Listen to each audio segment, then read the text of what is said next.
link, and then we'll post on Facebook and also in the Google Docs. All right.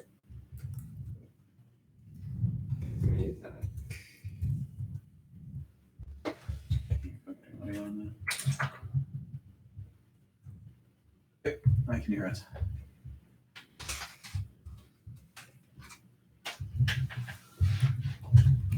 Okay. Just.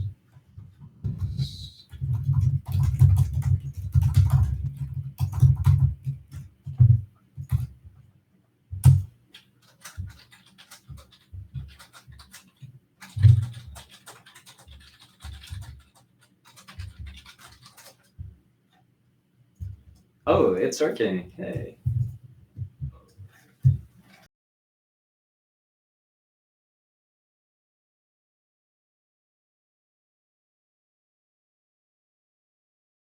With a bit of delay. Yeah. So we're all very fun. Nearly live. Sorry. And you can open the This. yeah. So now this turn watching. Yeah. And you can mute here, so to avoid the. There we go. Okay. Now there is a bit of a 5-second delay from what we see here.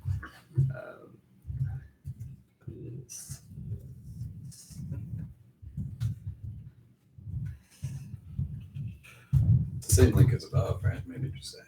You just link above. Otherwise, Just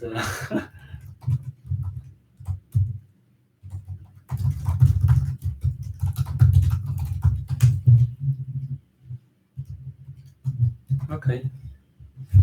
All right. Shall we get started? Do we have anyone there? Yes. We have. So this is good enough. Okay. So maybe anyone can. Hello. Hi. Testing 1 2 3. Can anyone put something in the chat channel? Can somebody say hi in the chat channel? So we know you are here. Awesome. Okay. It's fascinating how it's doing the video encoding there. So when I'm not moving much, it freezes me while leaving YouTube going. So it's a Okay. compression system. Yeah. So right there. So yeah. Good morning or good afternoon to all the new BCS students here watching us do this live Q&A. Sorry for the delay for some technical problem. And we're happy that now there are already 20 people watching, which is good. So here, as you can see, this is our dear director, Professor Steve Wolfman, the Hello, famous Wolfman. You will often find me in Wearing a wolf, and now it's a very kitten wolf. Oh, that's very that's so cute. Yeah, so here we have our star student here, not John Lee, a star student. with fantastic background in. Actually, he has done a full development job before joining the BCS program, so maybe he can talk about that a little bit. Okay. I'm Ling, so I'm currently the BCS tutor for the summer term, and I'm also from a mixed background with neuroscience, biology, and finance. Yeah. So today we're going to cover some common questions that we and other students have when we were entering the program, and we thought this may be a good opportunity to help you get better prepared for the program. Yeah. So you all know that BCS program is a fantastic program that with people coming with all different backgrounds, biology, chemistry, math, physics, and with people the age ranging from 20 to like 60, which is fantastic. Okay, people are saying there are 2 links, and I think about you are in the wrong spot. It's probably referring to the original link. Yeah. So can you see the Yeah, I think that there are almost 30 people watching. That's good. Okay. Yeah. Yeah.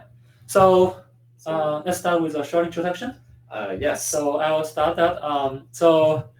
I got my Bachelor of Biology in China. I came here in UBC to get a Master in Neuroscience. Then I worked in two venture capital firms for 3 years. Eventually, I want to do product creation.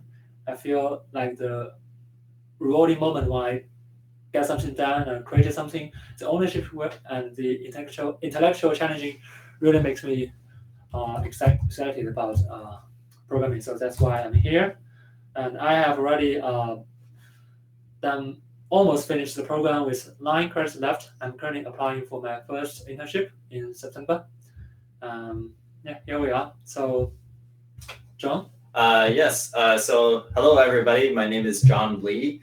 I entered into the BCS program just last September. So I just finished my first year in the program. My previous degree was in pharmacy, and I worked as a licensed pharmacist for about 1.5 years. And during my time as a pharmacist, I self-taught myself software development, and I got hired at a digital health startup, and I've been working there for about 7 months prior to entering this program. So that's a little bit about me.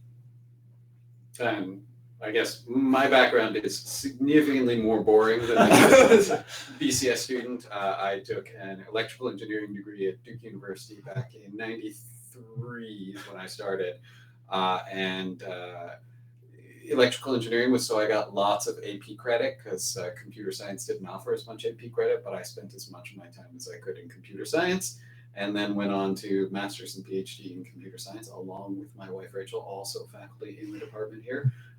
We finished our PhDs in 2004 and then came here, so it's been computer science for us.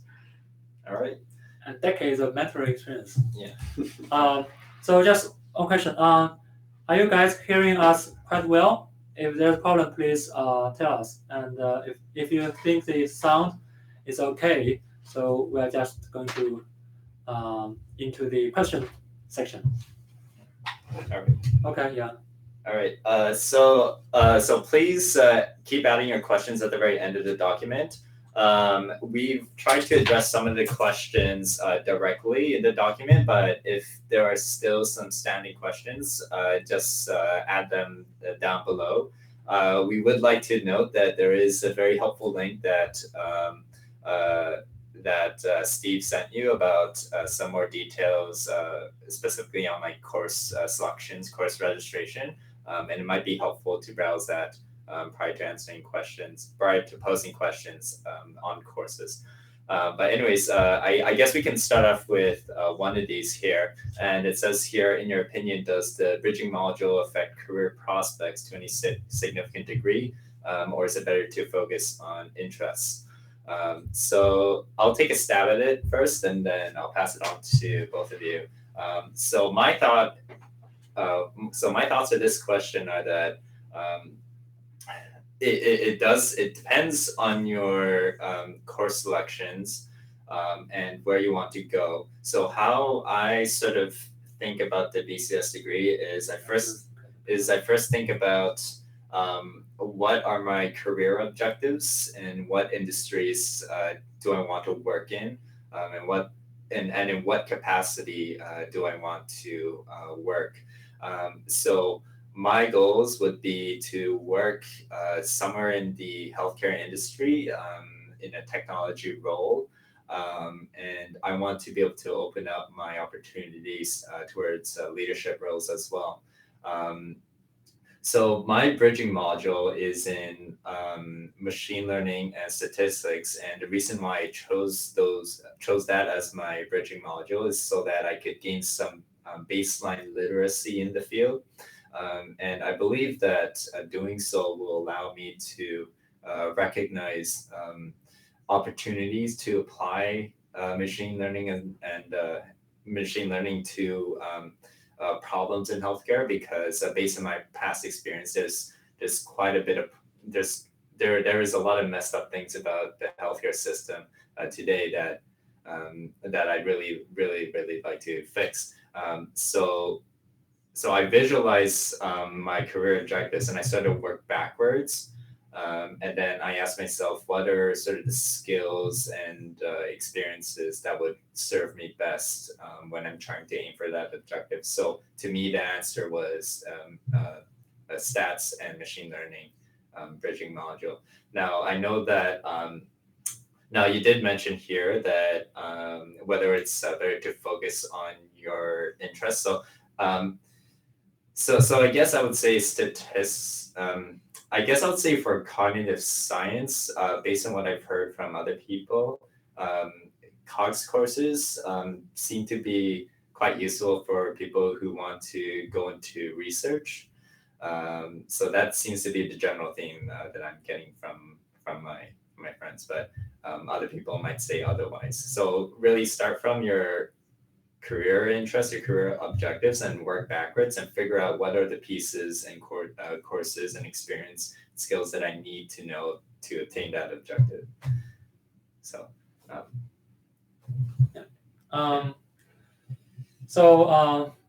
I don't have a very strong direction, as John said, who wants to just fixing healthcare problems. So I have more a broad like directions that I'm okay with any specific field as long as I feel interested in it. So I also took a bridge module in machine learning and statistics, and the reason is that I just feel this is interesting. It's fascinating how the machines can actually do those things that we use to think that only people can do, and how the current algorithms and the hardware can advance in such a degree that sometimes they can even outwin human beings. But regarding whether this will affect career perspective, I think that's really depending on what we are looking for from this program and what you want to do in the future. Because if, for example, I'm interested in machine learning, I took this module courses, but actually that's far from enough to start a career in machine learning, because when you learn more and more into the field, you'll find out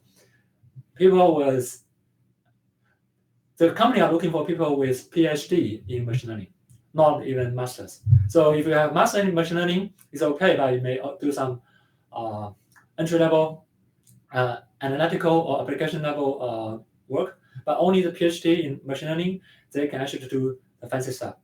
And with BCS as a second degree undergraduate program, it's almost impossible for you to do some really machine learning stuff. But you may do something about data science. So there's some fine and significant difference there between like machine learning experts, data scientists, data engineering, or like business analyst or data analyst. So there are different levels of jobs, and you really need to look into those different directions to see which one fits you the best, because they are so different. That the work ethic, the workload, or the day-to-day work, they are different. So I would say this is a very general and difficult question that we have to find answers by ourselves along the learning experience in UBC. Once you come here, you can meet a lot of people. You can meet mentors that from industry will teach you or will guide you through all the paths. But for now, you can start with either statistics or commerce, which interests you the most, and you can always change later because you have enough time. And regarding cognitive science, I agree with John that if you are really into the research, you can choose that. But if you are into development, probably not. I won't add too much to that, except to say that for COGS in particular, I've talked to some BCSers who went on to do kind of language-related applications and found COGS to be useful for that. At a higher level, as BCS director, I see the bridging module in some senses fulfilling career preparation, and I think some BCSers really get advantage out of that. But not necessarily career preparation for specifically what you did your module in. It's more a continuation of what you can already say, which is that you're an expert in some other area and you're also becoming an expert in computing. And so you can understand the idea of applying computing to a meaningful domain. something that companies really care about and are looking for based on talking to people from industry about BCS. They'd like to have people who can have a genuine personal and intellectual respect for the users and clients that are coming from other communities, and work with them very effectively, learn their language, learn their domain, and apply computing to that domain. So that's where I see the most value for the bridging module coming from.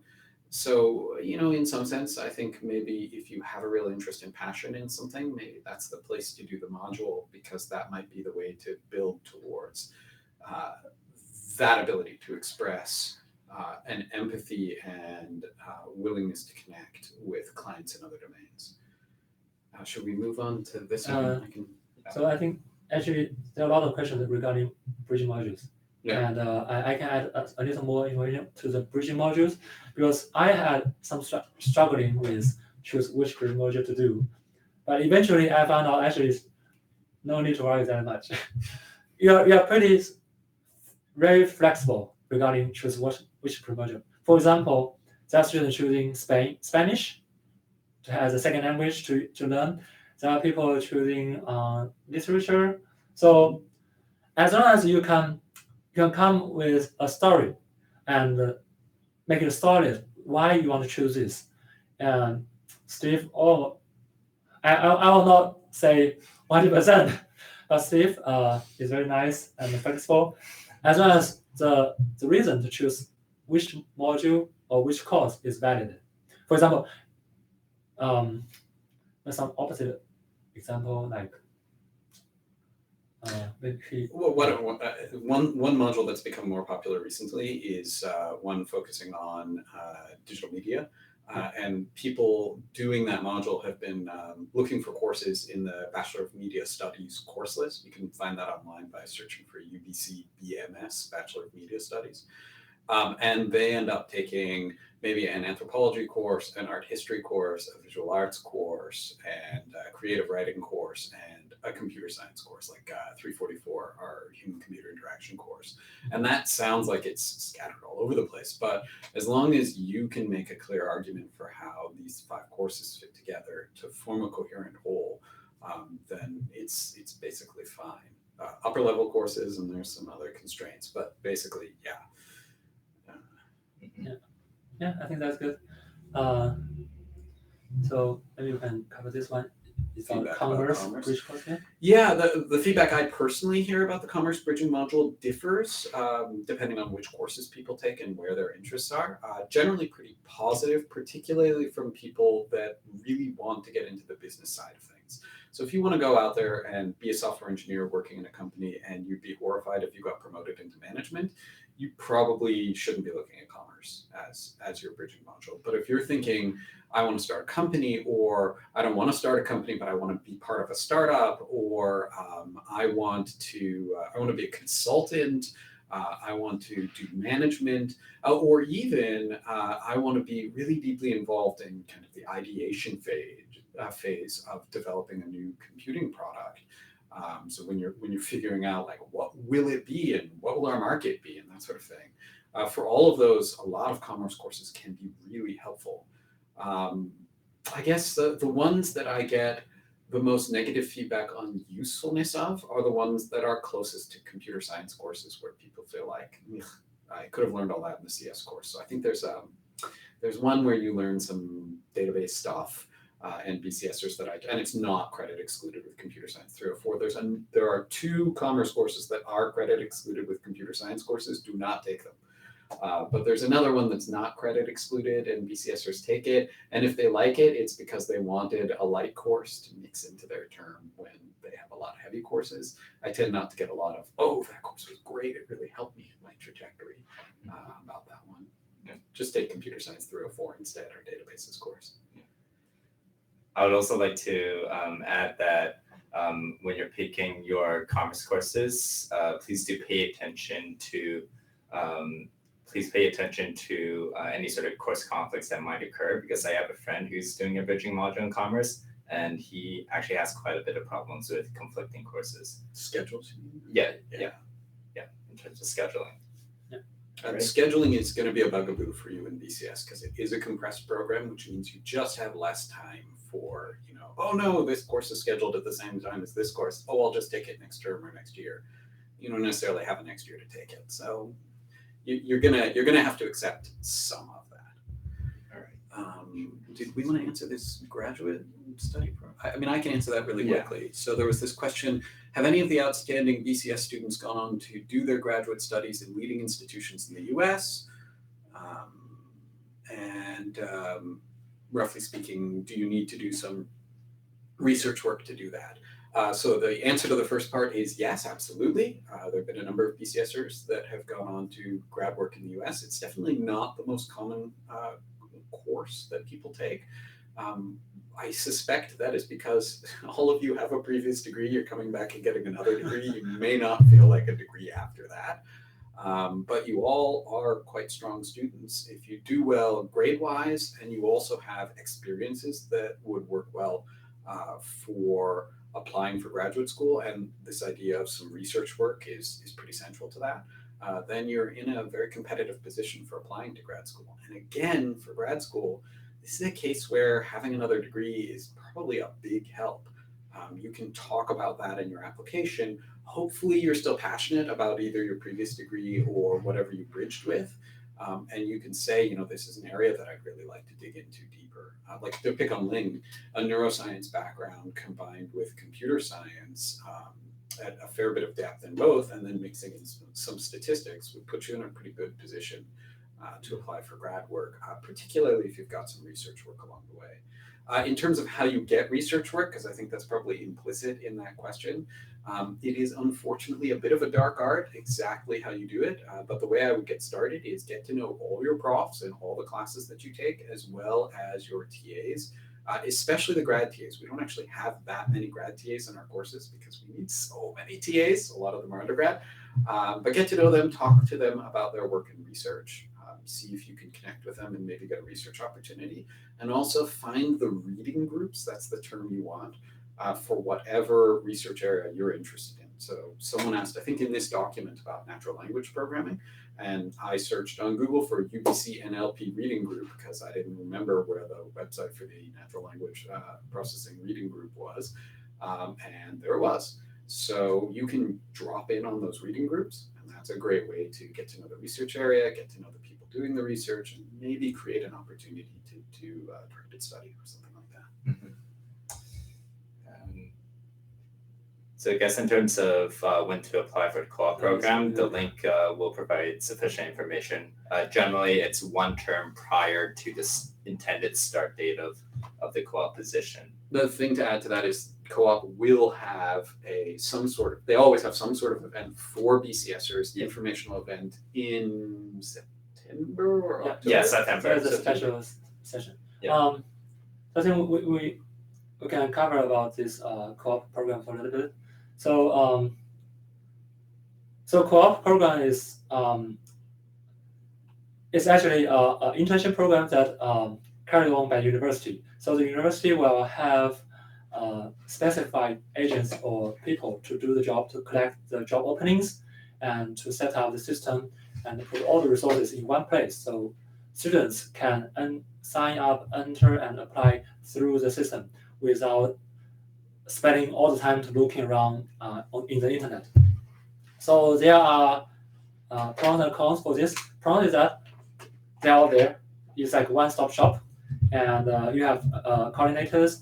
You will have workshops that organize for you. You have advisors that help you to prepare documents and to do your review of your resume, cover letter, and also there are organized interview, like training session to help you to prepare for coding interview and behavior interviews. The cons is that it's from university, so it's organized, and you have to be relying on the system. And once you are registered, all your internship have to go through this system. So not all of the students are doing co-op, and I think there are like about 40% are not doing co-op, but they find their own internship through their own effort. So there's always a way there you can do that. So there's a question about that saying, if we start a course in September, can we apply for the work term in the next summer? And the answer is yes, but it will be very, very challenging because you just think about it.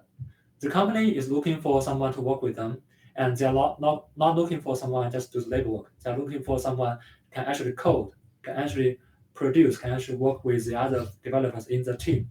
So you are expected to have at least a basic but strong understanding about data structure, about at least one language like Java or C or C++, and also how like the basic information about software engineering, testing, version control, all these skills and knowledges, you have to take time, either by yourself or taking courses to learn them.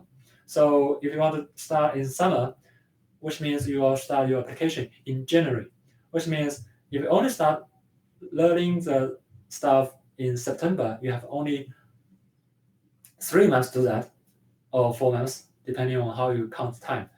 I don't think that is a good choice for people with zero background. However, if you're coming from engineering background, if you have done some computer science, or if you have, like John, that has done some work before you enter the program, or if you are really devoted now, starting to look into Java, computer science 110, into database, or taking courses by yourself, either online or whatever, from now. And there's a good chance you can be ready by the end of December. And there's a chance you can get an internship when you apply in January. But you have to really devote yourself, and it's all up to you. But I think we all suggest that you wait until the September in 2020, so you have more time to dive in. You also, because BCS is not just for you to get some intensive training and get a degree, get a job. It's more of a learning and a living experience that you need time to dive yourself into the field. You need time to network, to get people around you, and you have time. And let me just say, September of 2019. It's really easy to mix up years at UBC because we call 2018 to 2019 2018. So let me add 2 things to that. First, about 75% of BCSers do co-op.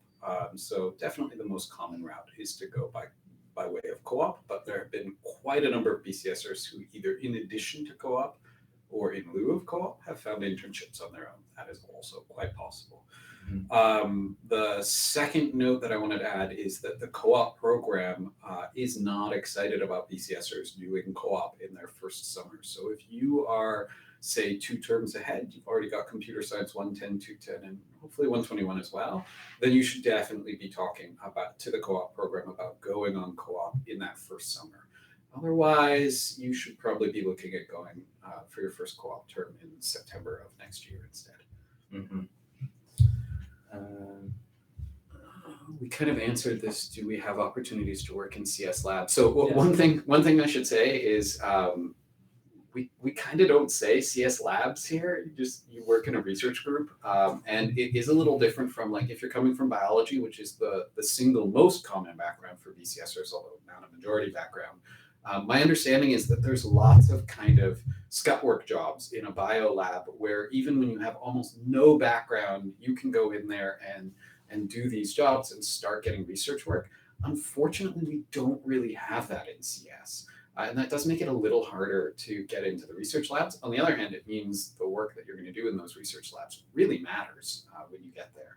So I'd just go back to my advice earlier about make as many connections as you can with faculty, graduate students, undergrads doing research, ask them what they would recommend, ask them for opportunities to get involved, and find those reading groups for the research areas that you're interested in. And there's another question for you.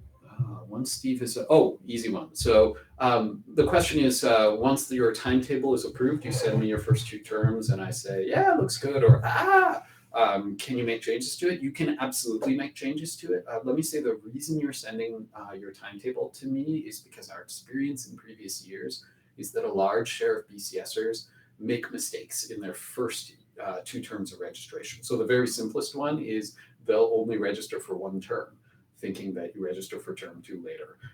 And we'll come back and say, no, make sure you register for both terms, or at least the CS courses you want are not going to be available. Other things that happen, you say, oh, AppSci 160, APSC 160, that looks like a really interesting course to pair with my computer science. Well, maybe it does, but you cannot get credit for it.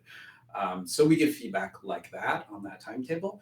You should feel free to change it. Just, be careful, reread that document that's out there, and use common sense and drop by my office hours and ask me about it, or ask another BCSer about it if you get a chance. This also applies to the bridging module, by the way. Don't feel like I got my bridging module approved, I can never change it. In particular, a lot of times you'll come to me and you'll say, oh, I want to take, this COGS course and this psych course and this psych course and these 2 CS courses for my bridging module. And I'll say, yeah, that's great. Cognitive systems, psychology, computer science course module made up of relevant courses. That sounds really good. What I'm saying is, if the one psych course you wanted isn't available, Psych 304 wasn't available and you take Psych 309 instead, I'm going to say yes. That's just not going to be an issue. Where you want to worry is you're looking at your module and you're like, oh, Steve might think this is pretty weird or out there, or I'm not quite sure that this fits together. If you're not quite sure, I am very likely to not be quite sure. So in that case, come by and recheck it with me. But you have a lot of freedom.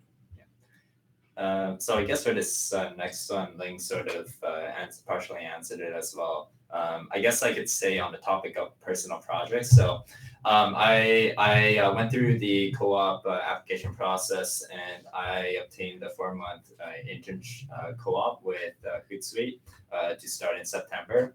And this is what I can say in terms of preparation.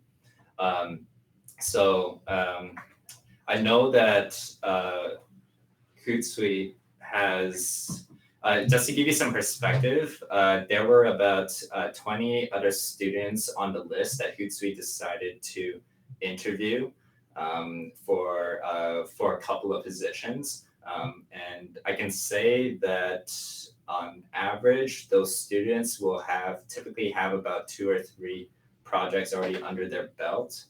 And many of them actually have a prior internship at some company. So competition is tough. You should definitely work on personal projects, and I'm not counting just projects that you develop as part of a course, but projects that you just do on your own.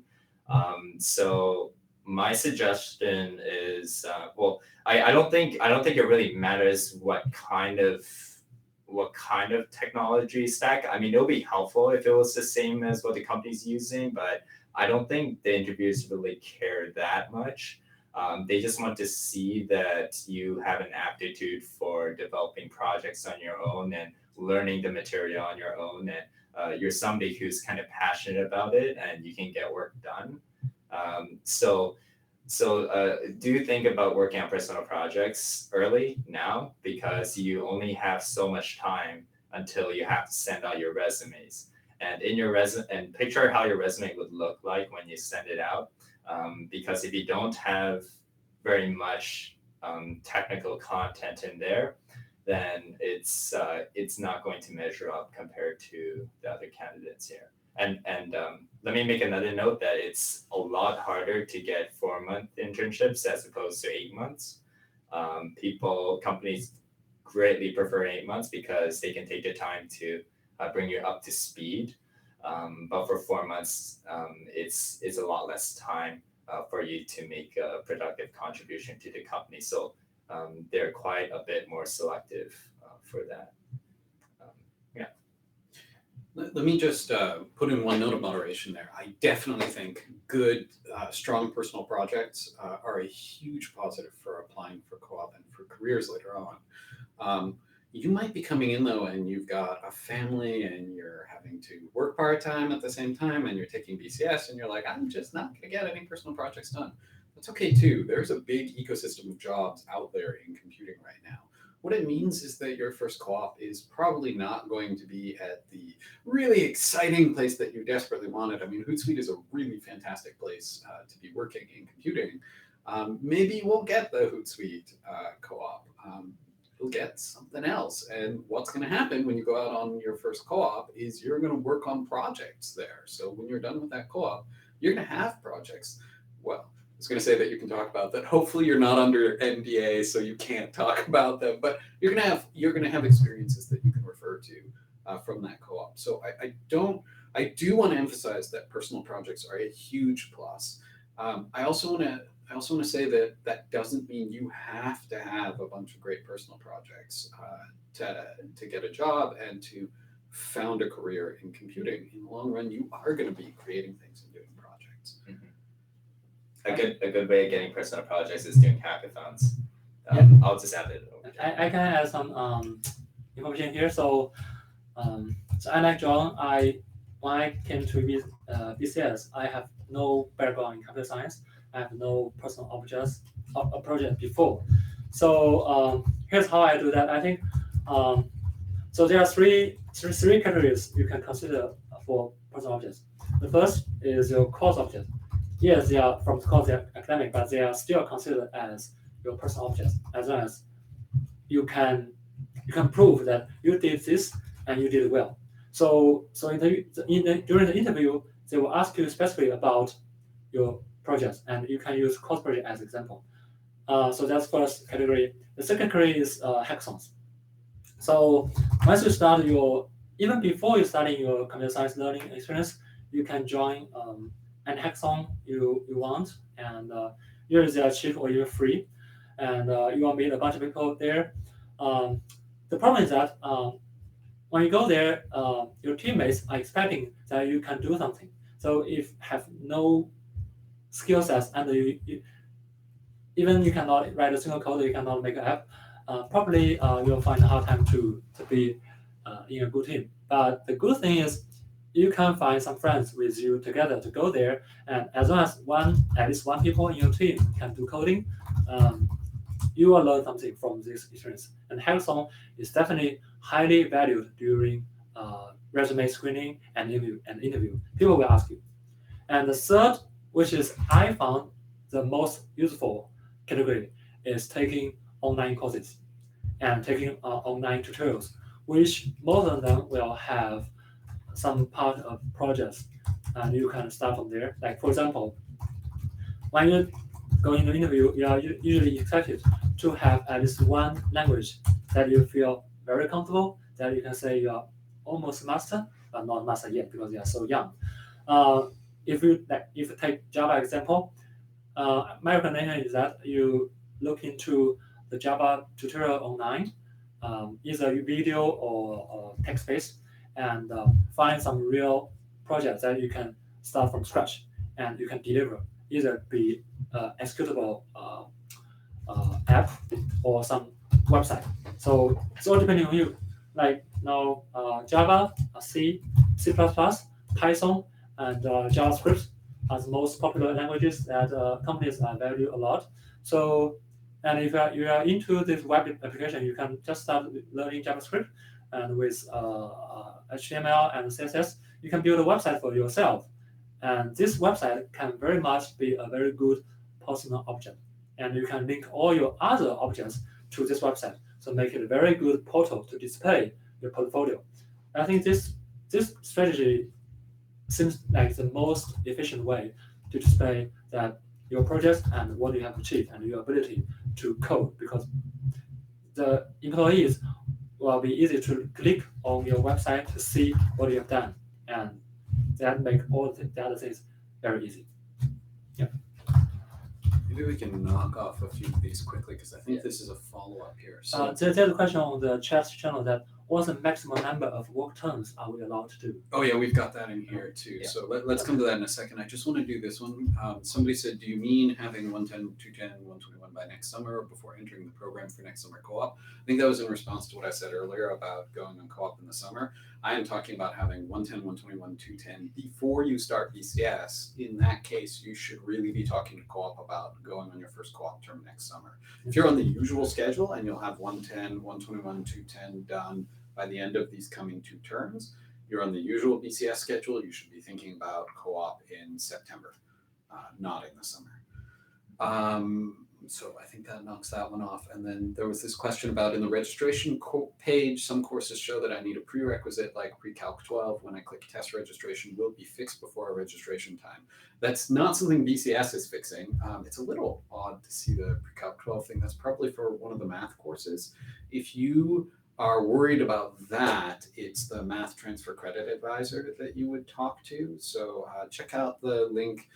Look for Lior Silberman's name, Lior, in that my.cs page with all the notes on it for information on that. But generally speaking, the thing you should know is we exempt you from, say, English 1XX or Math 180. That means we BCS, me and Juliana basically, looked at your transcripts. And as far as we're concerned for computer science and BCS graduation, you've got those courses, has no impact on what math or statistics or economics or commerce thinks, unless they happen to be nice and come back and ask us about it. For math in particular, there's a lot more information in that document about how to handle it. The one other thing to say about that is that warnings are sometimes no big deal. It's errors when you're testing registration that matter the most. If you have trouble, send mail to me and contact that advising team for whatever course you're trying to register for. Are you allowed to do more than 2 work terms? Yes, there's a variety of rules on that. It's actually not too hard to do 3 work terms. We are pretty cautious about you doing 4 work terms. Consider that it's a program with 5 academic work terms and kind of the standard schedule. So you're looking for almost as many co-op work terms as academic work terms. And we do not allow under any circumstances more than 4 co-op work terms. But 3 is actually not uncommon. How would you do that? Start by getting your 2 work terms and then talk to your co-op coordinator about the possibility of a 3rd, and they'll give you details. It involves doing a grad check with me, graduation check to see if you're on track in courses, and making good progress on your degree. All right. Is it normally the case that BCS students only complete 110? So I think your registration date will be, I think, in 1 week. So I would suggest that you start to look into the courses that you want to take and put them as many as possible in your schedule. And in that way, if you can expedite the process. So if you took the 110, I think you may check into the schedule that John posted above, that if you have done 110 as a challenge, then you can do a lot of courses in term 1, term 2, much more than just 110, 121, 210. And that will make you well prepared for the future arrangements. Yeah, I would like to send out a note of warning that loading up your first year with all these comp sci courses is quite a workload. So Yes. Please do make sure you're comfortable with that before you commit to that crazy schedule. I also want to put a reality check in here. Most BCSers do not come in Yeah. with a computer science 110 exemption. Most BCSers do not take the challenge exam. Most BCSers take computer science 110, computer science 121, and computer science 210 in their first 2 terms. Yeah. And that's including people who get great co-ops and including people who go on to graduate school, if that's what you're thinking about. And now, if you want to work like crazy and take the challenge exam, yeah, you'll be a little bit ahead and you'll have a really hard schedule like John's talking about. And that's okay. If you're desperate to take like 1 more computer science course in your first 2 terms and you happen to have a lot of math background, there is a course if you're taking 110 in term 1 in computer science that you can take in term 2. It's Computer Science 303. It is a scientific computing course, although I can't remember the title. It's numerical approximation. Yeah. Numerical approximation. I never remember which one. Yeah. Yeah. It requires computer science 110 and do you remember which math? I mean, you can look it up. Also, 200 and 221, I think. Both of them. Okay. So Ling's thinking calculus 3 and I need to linear check that. algebra. Yeah. So that course is. They both have the same requirements. No. So linear matrix algebra. It's 303. There's 302 and and calc 302. 2. I think they both have the same requirements. Yeah. Anyways, yeah, linear algebra And calc 2, integral calculus. So actually regarding this math and or course, so actually like me and some students coming from like master or undergraduate degree, which already learned some statistics and math when we were there, and we were informed that we are exempt from math 180 and math and stat 2003. I didn't bother to look into further to how to get those more course exempt, so I took math 200. I also took statistics 200. However, I found out actually I can totally exempt them. Like math 200 is calculus 3 is multivariable integration and equation, and that's already taught in my college math. And the statistics 200 is very fundamental, easy entry-level statistics concepts. You can definitely exempt that and go directly to statistics 302, 305, and 306. So so the insight here is if you are not informed that you are exempt from certain courses, but you feel you have already the knowledge there, you can directly email the statistics department or Steve or any department. Hold on. Or math. Not me. I do not the math, control. Yes, math. Yeah. So you email the statistics you would like department or the math department. Yeah. Because when I registered for math 200, I got a warning that I didn't have math 100, math whatever. But I just emailed the department that said I have taken math course in my college and I have learned calculus. So they just let me go. So yeah, the bottom line is just email departments for whatever you want, and there's a great chance if your request is valid, they will let you in. If you're confused here, why am I saying not me? Again, look at that document that I sent out. What it says is you want to get into a course in department XYZ. The department you should be talking to about the prerequisites for that course is the XYZ department. Yes. Okay. If it's a math course, you're talking to math. If it is a statistics course, you're talking to statistics. If it's a computer science course, yeah, definitely talk to me, even if the prerequisites are math or statistics. If it's a computer science course you want to take, you can talk to me. Now, for math in particular, we've got an arrangement with Lior Silberman, again, documented in that document I sent out, where we get his opinion on your math transfer credit, and then we just say, yeah, whatever Lior says, that's cool for us. But in every single case, the department that controls whether you meet the prerequisites for a course is the department that offers that course. Let's see. Should we go for this one? That's a good moment to tell them about waitlists and how weird they are at UBC. You may come from a place where waitlists aren't weird, so you should know. Just like every department controls its own prerequisites, every department controls its own waitlist as well and does it in its own idiosyncratic way. Computer science does a fairly good job of that within the bounds of what UBC sets up as the framework. Basically, as soon as a CS course fills up, a waitlist section will be created. So if the section you want to take is 102, then the waitlist will probably be named 1W2. And we will take the enrollment limit on the 102 section and we'll set it to like 1 or something. So if people drop that section, no spaces will open up. And instead, the people on the waitlist eventually manually get moved over. They get moved over in a priority order where majors have priority. You are a major as a BCS student, so you are in that top priority group. Mm-hmm. Within priority groups, it's by date of registration, which is impacted by your year standing and your grades. Impact when you're able to register, and of course when you actually registered. Maybe you didn't decide to until later. But other departments have really bad ways of doing this, so you should be aware. Like they'll have a wait list, and the wait list will just mean nothing. And if somebody drops the section, then a space will open up, and anybody can swoop in and grab that space.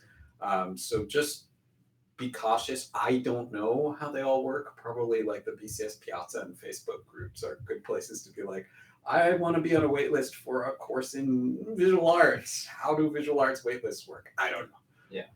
So so for computer science waitlist, you don't need to worry about too much. Like I have been in a ways like in the number of so the waitlist have 200 almost 200 people.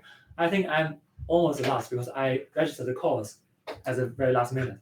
However, I still get in in the second week of the term, and so if you're really into some course in computer science, you just register in the waitlist and you just go to the course, like you already in the course, and you are not 100%, but 95% chance you are getting in. However, for other departments like statistics or commerce, the waiting list is not so friendly to students. So that's why, you will use a lot of caution when you try to register for other department courses when comparing to computer science. All right. I do have to head out. So thank you for attending. I'll leave. No, I guess you guys can continue. I just have to do a project demo right here right now. But I'll also try and answer some of the questions in the Google Doc later on.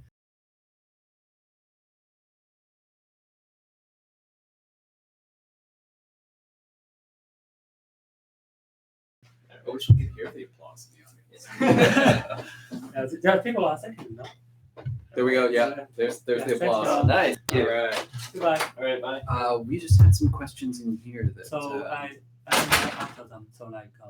For courses that are exempt, is there a requirement to place? Can you take something completely unrelated? If you are exempt from English 1XX, that means that you need to take a course to replace it. Technically 3 credits. Talk to me if you think you're going to patch together credits.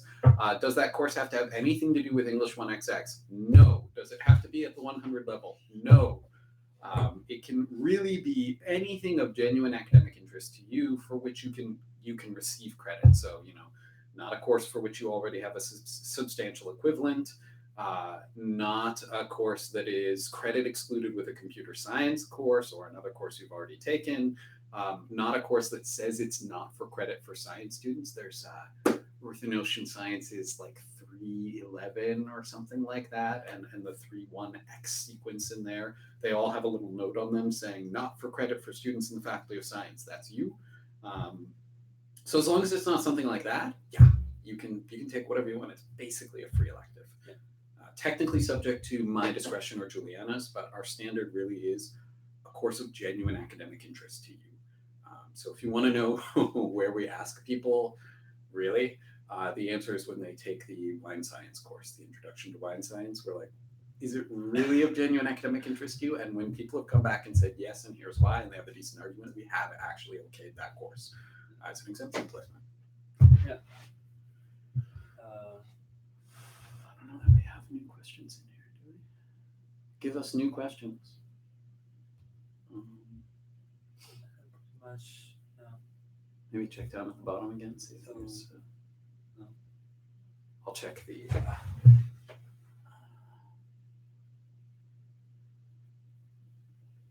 we have any on the original link? Oh, good. Nobody's on the original link. That's good. Looks like maybe we're running out of questions. Anybody want to throw in a last 1 or 2 questions?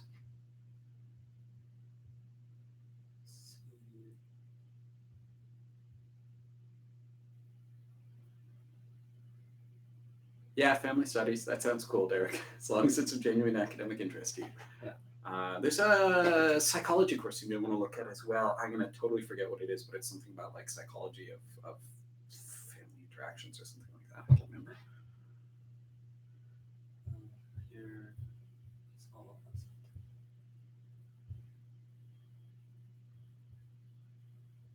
so maybe see if we can give some general advice that how, because like I guess BCS students are from very diverse background, and why BCS? Because they all want to shift to this quick potential field that has not just career potential but also money potential. So for business students who come into UBC, how they can be best prepared, or what they should do, or how they should live their life to guarantee or to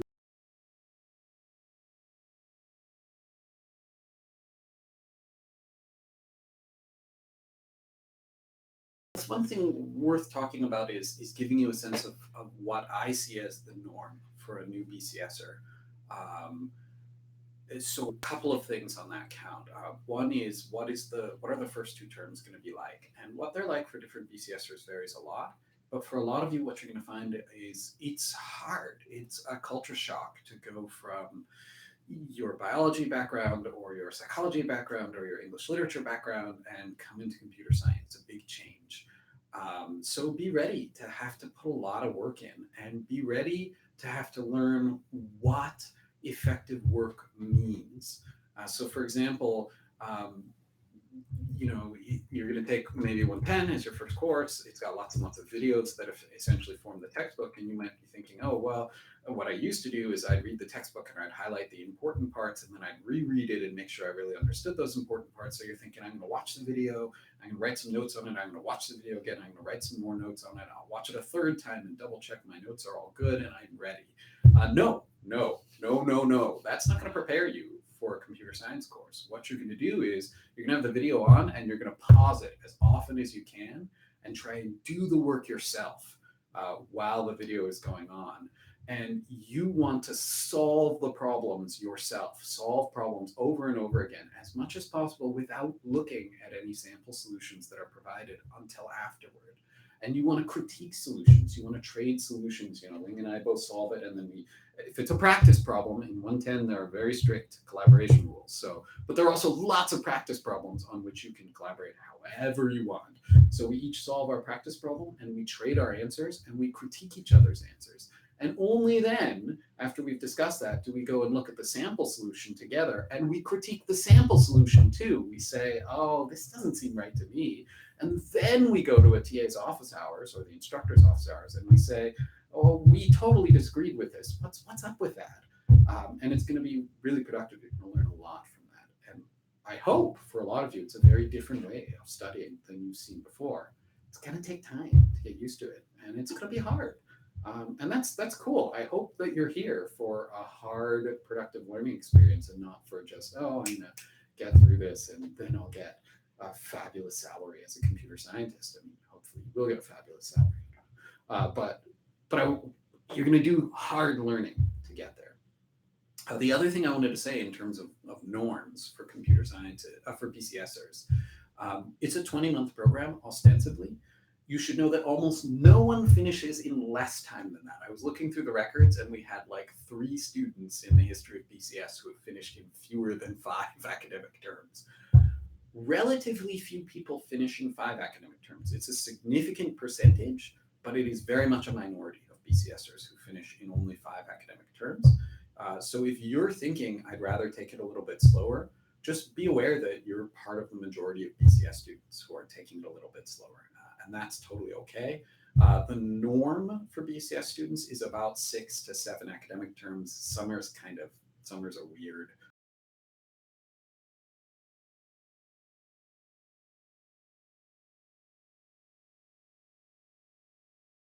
If you're going to do it in 4, please come and talk to me, because that hasn't happened much. But yeah, if you're doing it in 5, great, more power to you.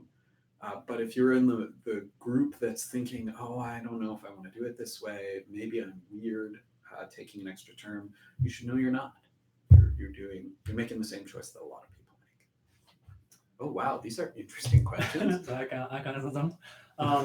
So running computer or hardware, actually, if you don't have a computer, it's okay. Really, because we have so many computers in the CS building, and there are labs for undergraduate students you can free to use, and they're powerful enough, and almost you can always find a free computer you can use. However, if you want to bring your own computer, yeah, Mac, Windows, whatever you want. Even for, I think most of the job can be done like, even by a low level, entry level notebook, because you don't need to run like sophisticated graphic everything. It's all very simple and don't need that much horsepower for gaming. So yeah. Also, I don't want to feel like a corporate shill in the way that I say this, so let me say it cautiously. There are a lot of online development environments that you can use right now, and I would suggest you explore and use them. I personally have been using Cloud9 a lot, and I love it. It's really great, but there are a bunch of others too, so not being a corporate shill. That means you can have a pretty wimpy computer at your disposal, and it doesn't matter because you are running everything on servers out there somewhere, being cooled by Oregon spring waters, and it's all happening there, and your computer is just rendering the view for you. So I wouldn't worry too much about that. If you're curious in the long run, is there something that I recommend that you learn so that you can take advantage of those cloud-based programming and computing opportunities?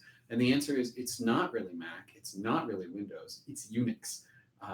I remember when I was an undergraduate thinking, why are they teaching us Unix? I mean, this thing is like 30 years old almost. Nobody's ever going to be using Unix.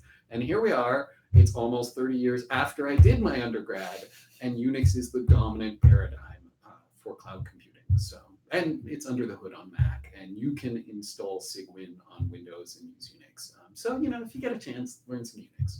Yeah. So MacBook Air, definitely good enough. Yeah. What are the best study spots at UBC? There are a lot. Any empty classroom, labs, project rooms, and yeah, I don't think this should be a problem because UBC is so big, really, it's big, and every building has their learning space that you can go, and also you can learn at home and you can learn in various cafe. Yeah, so I always find a good spot. If you want to work with team, there are a lot of project rooms you can book, or you can just jump in. And if you want to work alone, there are a lot of comfortable places, libraries. Yeah, not a big deal. It's actually really good at UBC. We have so many flexible learning spaces. So big. UBC is big, compared to a lot of universities in North America. UBC is big. So my personal favorite space is to work outside of my office, and I tend to like to work outside of my office in summer. Being around the world, not far from the computer science department, is a fun place to work, and the community center next to it has lots of comfy places you can sit with power outlets next to it. Il Mercante has amazing food, and if you get there at the right time, you can get one of their little hermetically sealed rooms that are really quiet and work inside there, but you have to get lucky to get one of those rooms. And I just love our project rooms in the X wing of the computer science building. They're really, really cool. The BCS study room is X330. It's kind of small. At lunchtime, it is bursting at the seams, although at other times it tends to be not too bad. But across the hall from that, there's another big project space, which I've been encouraged to tell BCSers, you should de facto take that over. It can't be called a BCS space, but you all can be the ones with bums and seats in that room. There's a question about what happens if I cannot successfully promote to fourth year at the end of term 2? Yeah, then you'll be third year. So the question was, what will happen if you are not promoted to fourth year at the end of term 2? So for you, 2018 winter 2, which is bizarrely is January to April of 2019. If you don't finish, there's a whole bunch of promotion requirements like 24 credits, computer science 110 and 121, English 1XX, et cetera, et cetera. The ones that most commonly trip people up are the 24 credits. And an upper level elective. So say you don't do one or both of those, or you put off stats because you want to take stat 200, but you don't have the math for it yet. Those are kind of the reasons I can think of that people don't get promoted. You will have third year standing when you register next year. So at this time, 1 year from now, all of the fourth year students will already have registered several days ago. The waitlists will look like they look right now. So pretend it was next year and you were trying to take computer science 425 or whatever, and look at what the wait lists look like. And that's what you'll be looking at when you register. Now, like Ling said earlier, we work really hard to clear at least our majors off of the wait list. We do not succeed every time. We definitely have majors who do not make it onto the wait list, off the wait list, that is. But we do pretty well. So what's going to happen is you're going to miss one or two of the courses you really, really want. You'll still get courses that are valuable to you. You'll still get courses that are hopefully pretty interesting to you, but you'll just have a little more trouble getting the ones that are your peak courses. And you'll have a lot more anxiety because you won't know for sure which ones you're going to get into until you get cleared off those wait lists. What can you do about that other than be promoted to fourth year standing? Get really good grades. Your grades determine where inside of, if you're a third year and you have really excellent grades, then you register at the start of the third year block. The next thing is register as in the instant that your registration window opens. And that's what I can think of. What else we got? So there are a bunch of questions regarding exam courses for English 301 or the high level communication requirements.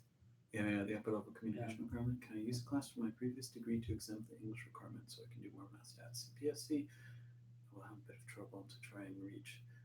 I mean, can you use courses from your previous degree to exempt various requirements? The answer is yes. We have already tried to find the courses that we believe will exempt you. So if we did not exempt you, it's either because we missed something. I just had somebody send me a mail a little while ago who had, I think it was the geography equivalent of statistics, and I had forgotten all about that, and so we didn't exempt them from stats. Maybe that happened to you. It's conceivable. Or maybe we just didn't know about some course that you did have, and so we didn't exempt you. There's a specific question here about COM 390 and COM 391. My answer on COM 390 is I looked at it pretty recently, and it's a little borderline, and we decided not to exempt on the basis of it. I haven't looked at COM 391 recently. You may be thinking, sitting there like pounding on your computer as I say that, like, but it's so similar to English 301. And the answer is it is somewhat similar to English 301. It's worth saying once upon a time, BCS had a requirement that you take English 301 in particular. And we didn't really like that because it wasn't the communication course we most wanted. So we've changed our requirement to be an upper level scientific or technical communication course. We're allowing English 301 to fulfill that, but English 301, if this is the set of courses that could fulfill that, English 301 is way out at the edge of that set of courses. It's not really core to what we see as the requirement we want you to fulfill. The good news is there's a huge number of courses that fulfill that requirement. So look at that document that's got that list. It includes 2 computer science courses, Computer Science 430 and Computer Science 491, which is a kind of a weird practicum course, or directed studies in computer science. Now, none of those is trivial to get into because 430 doesn't get offered all that often, and 491 is by application and is competitive.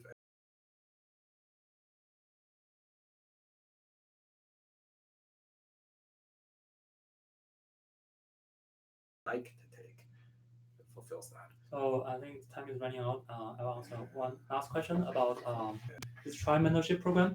So this is as a tri-mentorship program.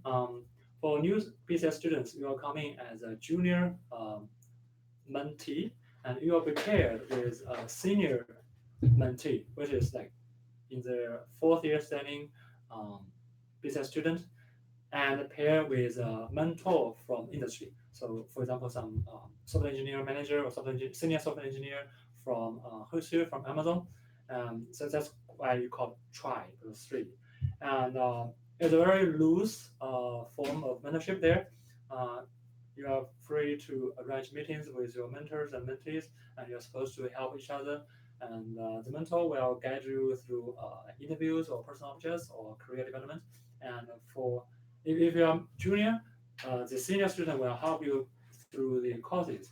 And if you are senior, you are supposed to help the junior to get through the courses.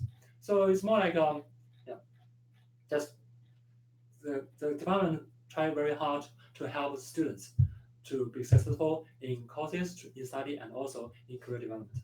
And there will be more information once you come here, and there will be reception there. So don't run too much. I think so today the time is running out.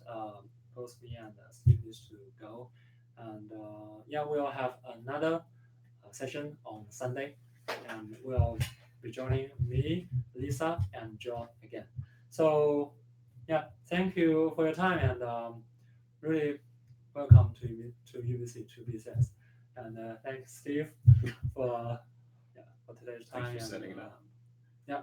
And So- I wish I could have seen you all, but I guess you at least saw us. So Yeah. that's halfway there. So if you have any more questions, you can leave that in the Google documents. We'll try our best to answer them, and we'll also meet you again on Sunday.